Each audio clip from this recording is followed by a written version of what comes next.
assigned to kanang Reneo, masyak ka because di mas ingon nga ba? No, but kanang medyo kanang di gusto nga naka-develop niya kanang if you're going to look at our sana number of students supposed to kuan may we have 527 students. We are a medium school. So, di siya nga nakagamay nga eskwelahan. So, nag-expect ko nga there are really a lot of partners because we are a medium school naman. Mag-expect ko gamay nga partnership sa kanang mga small schools. But sa AMUA, medium school, nag-expect ko daghan nga partners para ma-develop ang school dali. Kaya nga naman yun na, especially in DepEd. In DepEd, in a public school system, you need partners yun to make your project happen. Kaya without them, murag, you rely on our MOOE or kanang mga operating expenses nato from nga downloaded from the national. What kung naman yung mahimo, di gini nga nakadako. So you rely on partnership.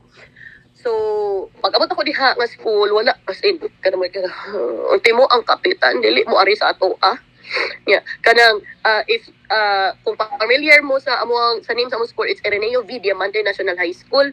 So the founder of kanang Ateneo kay ang former mayor nga, even the former mayor di man siya makaadto di ay.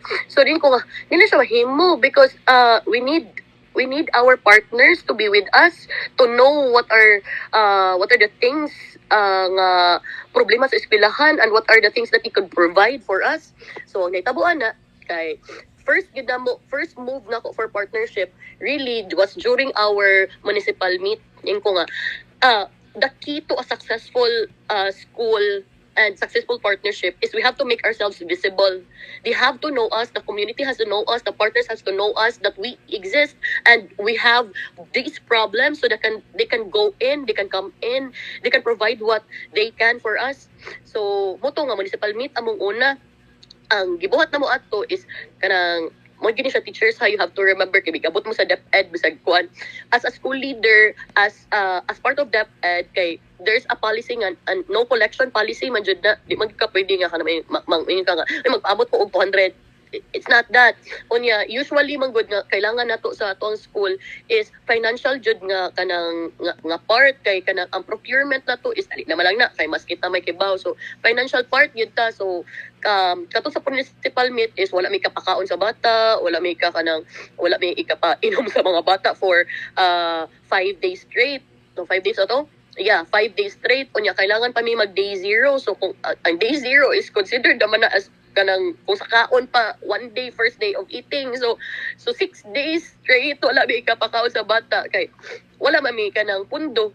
So ang gibuhat ako ato is na pa-resource mobilization ko sa amuang PTA. Ayaw dad aangan sa school, ayaw dad aangan ninyo kay no collection policy of the DepEd. So si PTA ni ask ko for the PTA naging-meeting ko nila kung kanang unsa may ato mabuhat ani. So naghimo og resolution ng PTA nga kanang nga magkuan lang ta mag-solicit. The term is solicit but I would like to kuan nga di siya solicit kanang it's a resource mobilization activity. Okay, so nag-resource mobilization me and naghimog letter ang PTA president, signed niya. Walay signature na ko kay PTA resolution man. So moto nga nang hatag mi ngay ko kanang itap na to ang mga major stakeholders na to nga supposed to be partner gyud na to. So ang mayor, ang former mayor, ang among founder which is the former mayor, ang mga konsehal sa munisipyo, ang mga konsehalis o kapitan sa barangay, ang mga establishment near us, so Tuburan 360, Tuburan Farm, everything jud. Yan na jud ko sa mga 20 jud ta kanang resource mobilization letter and dapat mahatag gyud nato tanan. And our target that time to feed our athletes and coaches, kaya the target na to is only 35,000. Okay, 35,000. Well, and good na tanan. Makakaon na tanan for 6 days straight. So, na-shock ang mga maestra kay because of that simple act ba by the PTA, we were able to gain more than 35K. Enough, no? Dili gani sobra-sobra pa gani sa municipal meet. And nagastuan pa gina mo siya og kanang sa mga sunod pang activities sa Festival of Talent, sa amo ang Science and Technology Fair, sa amo ang press conference. So nagasto pa to siya nga money. Diba? So kanang kausara mi ni book sa resource mobilization through that, no? Yung muna to nga kanang muna to start sa establishment of the partners. Muna to ang start namo sa among visibility kay nailhan na to ba ang niyo din pagkasunod ana nga resource mobilization di na sa tantang partners may oh sige kanang amo lang ang bugas amo lang ang kuan so I think I would be it is safe to say ba na kanang by the end of this school year we were able to really make partners kay visible na po among stakeholders kay in fact pag last na March 31 kay nagpakuan may graduation gala and awarding of stakeholders and teachers, no? So kanang they were there. Our partners were there. Our immersion partners were there. The mayor was there. Our founder was there. All of the barangay councilors and the barangay captain was there. The PTA officers and the PTA president was there.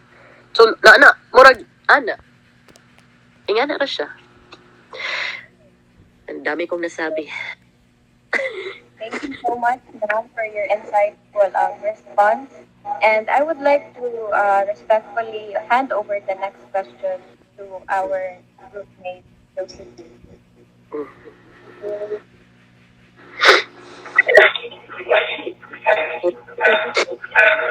Thank you so much for sharing your insights with us so far, ma'am. And I'm Josephine Estan, and we'd like to understand more about your role in the school, especially in terms of leadership and management.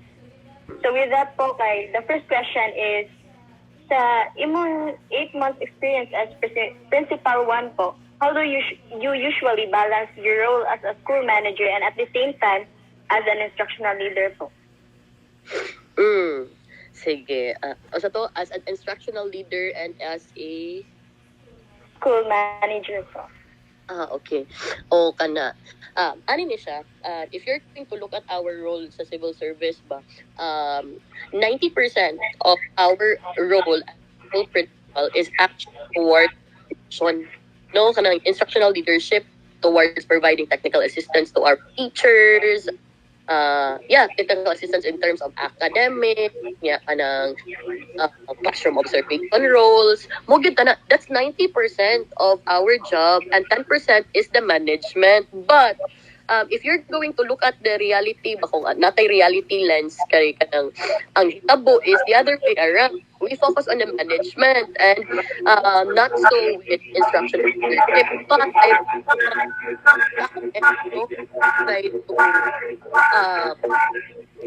give teachers technical assistance that they needed kana number one tapos test almost school munit siya kanang wala almost school kanang